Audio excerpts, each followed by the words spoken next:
Alright, let's just get on with this one. There's going to be no fancy intro. This card does not deserve my banter.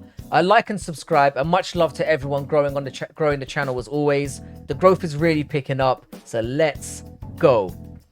Alright, this fight was way better than I expected. I give it a solid 1.5, maybe 2 out of 10. I just about managed to stay awake through it, so I feel like this is a fair rating. Knutsson was quite aggressive, which I guess was a positive. Mann was clearly outmatched in every aspect. She couldn't stand with her, she couldn't play on the ground. She did have some minor success clinching, and by minor, I mean she got slapped up a little bit less than everywhere else, but still got her fucking ass whooped. Now Knutsson won the fight, obviously, but if I'm her, I'm feeling a little bit embarrassed. Mann is basically hot garbage, and Knutsson could not get her out of there no matter what she did. We need some singular gendered cards, so I can ignore them and generally just pretend they don't exist. Maybe stick them on a Tuesday night or something. I'm really tired of the majority of these fights murdering the card momentum. Now on a side note, the judging on this one was wacky and would be a prelude of things to come. We had 30-27 on one card, and then on another we had 30-24. Yeah, okay, why not? That's only a full 3-round discrepancy. Ridiculous.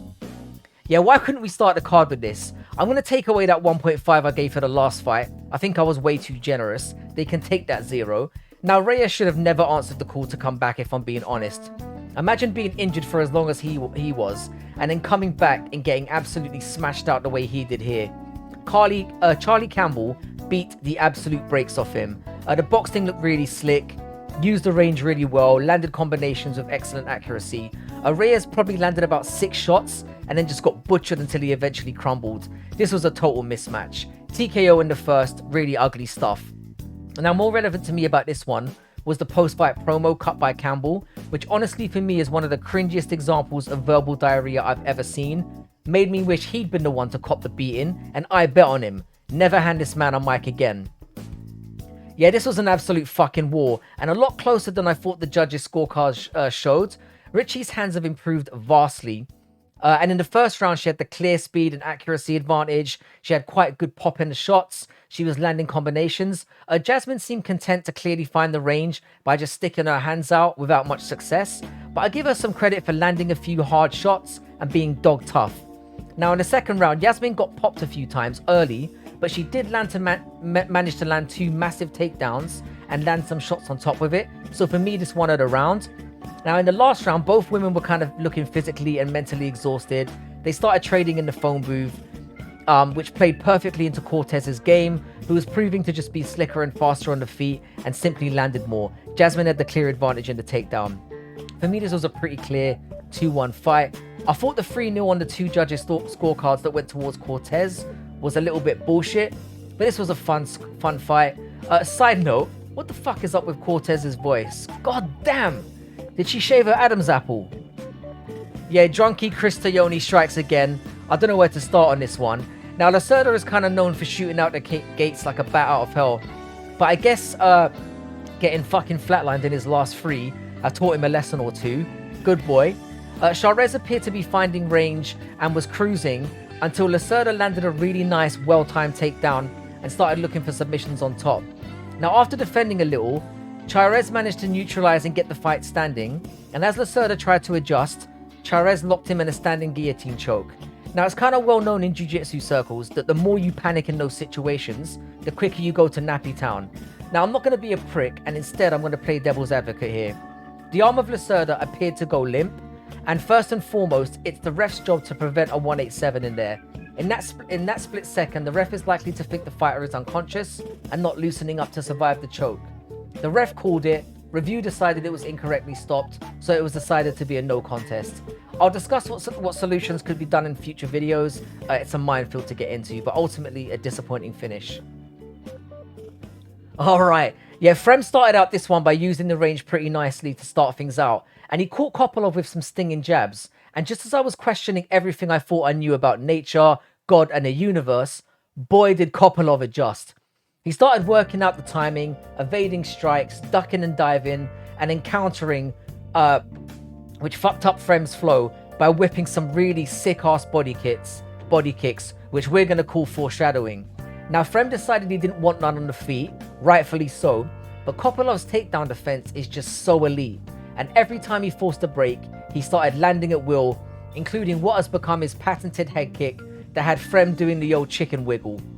Now Fremd then landed another nut shot. This was in the midpoint of the second round. I don't know why this wasn't Dr. Point, but Kopylov just came out, incensed that this man tried to end his bloodline, went into beast mode and started throwing wicked combos, including one dirty right that landed flush on the liver and folded Fremd like an accordion. This man is going to fuck guys up at middleweight. Rebook the Fluffy Hernandez fight, or better yet, sick him on Nunes and have him take his number 15 spot. Alright, I gave Elise Reed so much shit in the build up to this. I called her, what was it again? I think, yeah, a Jill of no trades. And I think I called her Dumpy as well. I'm an arsehole. Now, don't get me wrong, I am accurate in this assessment, but she deserves so much credit for surviving the vicious and varied and prolonged beating she received in this one. She literally got soccer-munted across the cage. I've never seen anyone fly like that outside of a cartoon. She had the arm underneath after that, underneath her neck, and we know in most fights that means the fight is over. She fought the hands and survived.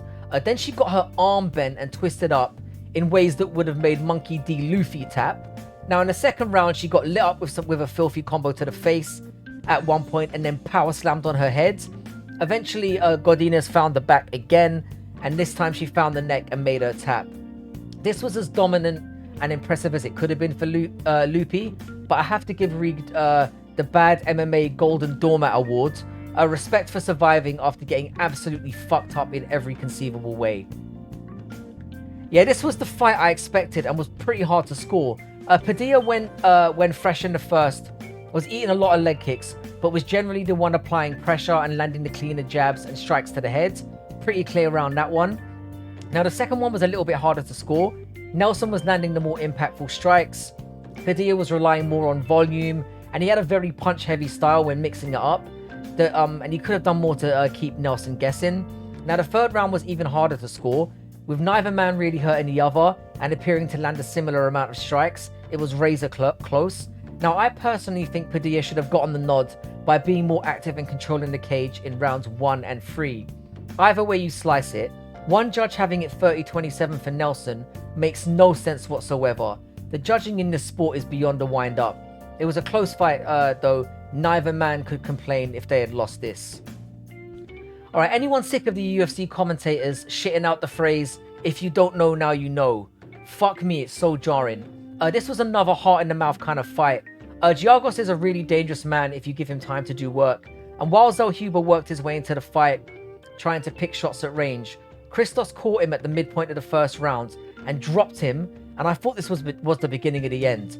You can't fuck with Mexican chins though.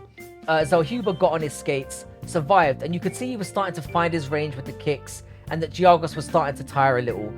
Now when Zellhuber found the finish, which came by Anaconda choke, I'd be remiss not to mention the incredible takedown defense that this kid displayed.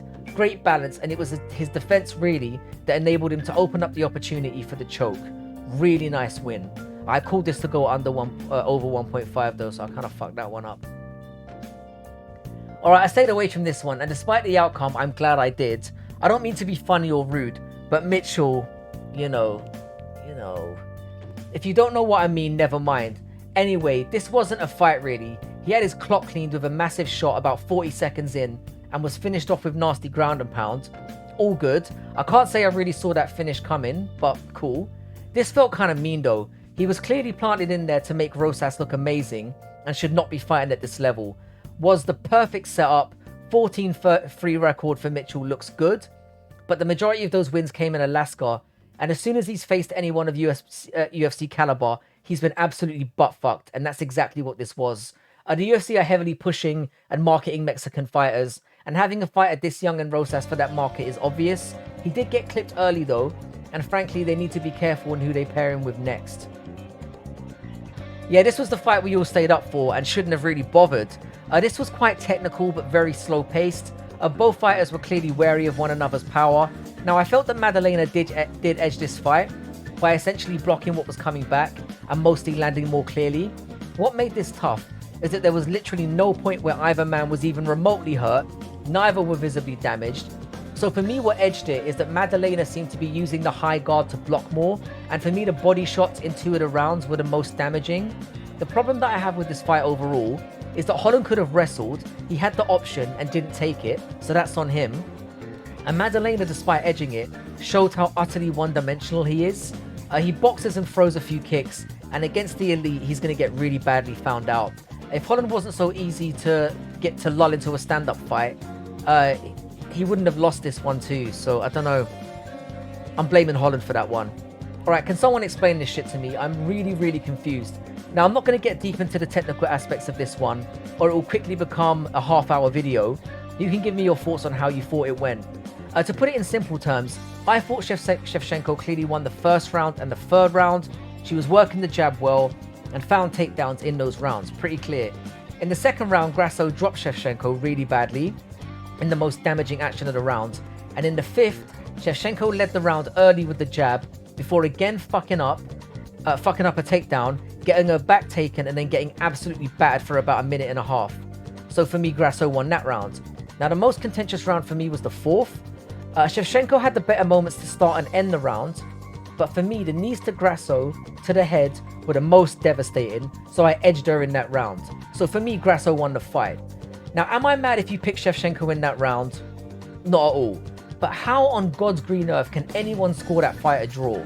Now, 2 judges had it either way for both women. I can respect that one. But where was the 10-8 that led to a draw?